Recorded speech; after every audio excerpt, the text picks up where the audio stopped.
Every town has its secrets, but in the mist-covered streets of Brookvale, no one imagined the quiet boy at the end of Willow Creek Lane would become theirs. The camera pans through empty suburban streets. Streetlights flicker, mailboxes drip with rain, and police sirens echo faintly in the distance. Eli Mercer was 17, thin, pale, and perpetually lost behind a curtain of silence. At school, he sat alone near the back window, sketching faces he never showed to anyone. His teachers called him brilliant. His mother called him distant. The neighbors simply called him the quiet kid. Life in Brookvale was small and predictable, until the pets began disappearing. The first was Mrs. Patterson's golden retriever, then the stray cats that used to linger near the dumpsters. No one connected it to Eli. How could they? He was the boy who mowed lawns, who said thank you in a voice barely above a whisper. But one evening, a neighbor swore she saw Eli standing in his yard at midnight, talking to someone who wasn't there. The next morning, shards of broken glass glittered on the sidewalk in front of the Mercer home.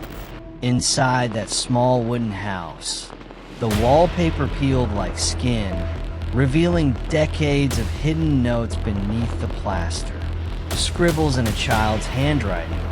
Phrases like "don't listen when she calls" and "the shadows are hungry."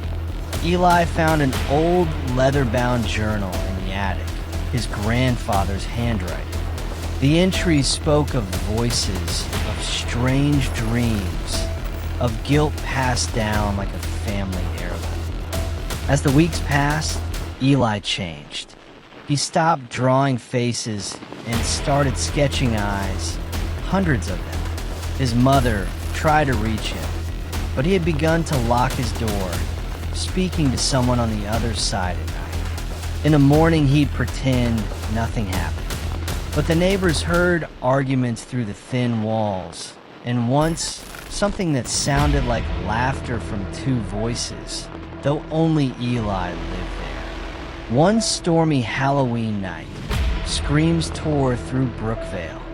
Police lights painted the fog red and blue. The Mercer house was silent, except for the sound of a door creaking open. Inside, officers found shattered furniture, overturned photo frames, and Eli sitting on the floor, his hands trembling, whispering. She wouldn't stop calling my name. His mother was gone. The police report would later describe it only as a tragic domestic incident. Eli was taken into custody. The town exhaled in disbelief. Detective Clara Hendricks was assigned the case. She had seen killers before, but never one like this. Eli didn't fit the profile. No anger, no arrogance, just emptiness. She read through his therapy notes. Nightmares about mirrors, voices that repeat his name, fear of falling asleep. Then the tapes arrived, hidden camera footage from inside the house, captured by a motion sensor Eli's mother had installed weeks earlier. In the footage, Eli sat at his desk, speaking softly to someone unseen. At first, his tone was calm, then frightened. He begged the unseen voice to stop. Then he turned suddenly, as if answering a command. The tape ended in static. Detective Hendricks paused the recording, whispering, "Who were you talking to, Eli?" He looked up, eyes glazed with tears. She said, "I could finally make it quiet." The deeper the detectives looked, the stranger it became. The family journal mentioned a ritual of listening to the echoes. Old police files revealed that Eli's grandfather vanished after reporting voices in the same house. The town's records show that the Mercers had lived on that property for over 80 years, generation after generation, same patterns, same tragedies. Hendricks began to wonder if the evil in that home was human, or something else. When they returned to the house, everything was gone. Furniture, walls stripped bare, the journal missing.